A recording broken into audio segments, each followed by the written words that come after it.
자, 질출혈의 원인 이렇게 질문이 있는데요. 원인이 참 많아. 그리고 이제 질출혈 이런 증세 가지고 병원 오신 분들 꽤 많고요. 우리가 일생 살면서 이런 부정출혈 같은 거는 글쎄요, 한 번 이상은 누구나 다 겪는 걸로 알고 있습니다. 진료할 때 힘든 게 물어볼 게 많고 또 검사할 게 좀 많을 수도 있어요. 그래서 이런 질출혈의 원인을 갖다가 팜코인이라고 해요. 영어 약자를 따서 팜은 PALM은 이제 어떤 자궁의 어떤 구조적인 문제 때문에 생기는 출혈이고요. 코인 COEIN은 이제 구조 말고 어떤 기능적인 이상 때문에 생기는 출혈을 갖다가 이제 앞글자를 따가지고 외우기 쉽게 이제 만들어놨어요. 우선 P는 폴립이라고요. 그렇게 조그만하게 용종 같은 게 자궁 내막으로 좀 돌출된 경우가 좀 있습니다. 이제 그런 경우 이제 좀 출혈이 있을 수 있고요. 그 다음에 A, 아데노마요시스, 이제 성근증이라고 하는데요. 제가 유튜브에서 성근증 얘기는 많이 했는데 일반인들은 또 잘 모르는 경우도 좀 많더라고요. 자궁 내막이 좀 근육층으로 이렇게 좀 세포들이 침투해서 좀 자궁이 좀 붓는 병이 있습니다. 이제 그런 경우 이제 출혈이 생길 수가 있고요. 레이오마이오마라고 해서요. 이제 자궁 근종입니다. 이제 자궁 근종 같은 경우도 이제 위치에 따라서 출혈을 갖다 굉장히 많이 만들 수도 있습니다. 그 다음에 M, 이건 안 좋은 거예요. 말리그넌시라고. 자궁 내막암 같은 경우, 암이 있을 때, 자궁 경부암 이런 암이 있을 때 좀 출혈이 좀 생길 수가 있습니다.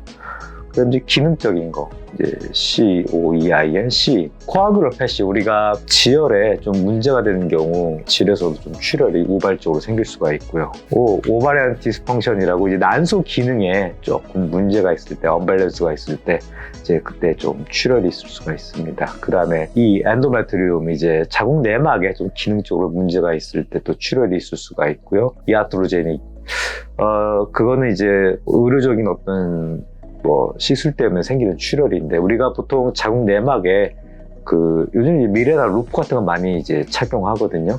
그런 게 삽입돼 있을 때 그게 내막을 조금 찌르거나 자극해서 좀 출혈이 나올 수가 있습니다.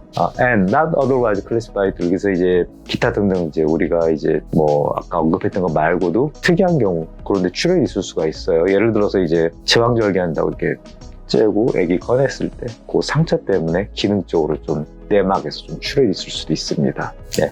이제 쭉 설명했는데요. 굉장히 많아요. 그래서 환자분들이 오면은 이제 여기에 대해서 이제 자세하게 좀 병력 물어보고 또 검사, 그러니까 요거 하셔야 됩니다. 이 검사도 좀 많을 수가 있어요. 이제 그럼 이제 환자분이 당황해요. 뭐야 이렇게 많이 하지? 비싸네. 막 그러면서 이제 검사 한 10만 원 안에서 이렇게 해줘요. 막 이럴 때도 많고, 그래서 이제, 이거 검사를 뭘 해야 되고, 뭘 이렇게 빼야 되지, 막 이제 고민되기도 하고, 막 그럴 수도 있습니다. 어쨌든, 질출혈이 굉장히 흔하고, 어떻게 보면 단순한 증세일 수도 있는데, 이거 검사하는 거는 좀 생각해야 될 질환들이 꽤 좀 많고, 검사가 좀 많을 수도 있다. 이렇게 좀 이해하시면 될 것 같습니다. 자궁 내막증을 치료하려고 하면은 꼭 난자를 냉동 보관해야 되냐 이런 질문이 있는데요. 꼭 그렇지는 않아요. 자궁 내막증이라는 거는 이제 자궁 내막 세포가 복강에 착상해서 여러 가지 어떤 통증 이런 증세를 만들고, 그것 때문에 1차적으로 호르몬 치료를 많이 하는데요. 굳이 그것 때문에 꼭 난자를 냉동 보관할 필요는 없다고 이렇게 합니다. 단 난자를 냉동 보관하는 건 요즘에 좀 많이 이제 좀 늘어나는 추세인데요. 일단은 이제 병원에서 제일 이제 우리가 흔하게 보는 거는 항암 치료 때문에 난자를 냉동 보관하는 경우가 있습니다. 이제 젊은 나이에 암이 걸렸다, 추후에 아기를 낳을 계획이 있다, 이제 그런 경우 이제 난자를 좀 냉동 보관해서 이제 보호했다가 이제 나중에 항암 치료가 끝난 다음에 이제 임신 혹시 필요할 때 시도하기도 합니다. 제 환자 중에 한 분도 그런 분이 있었어요.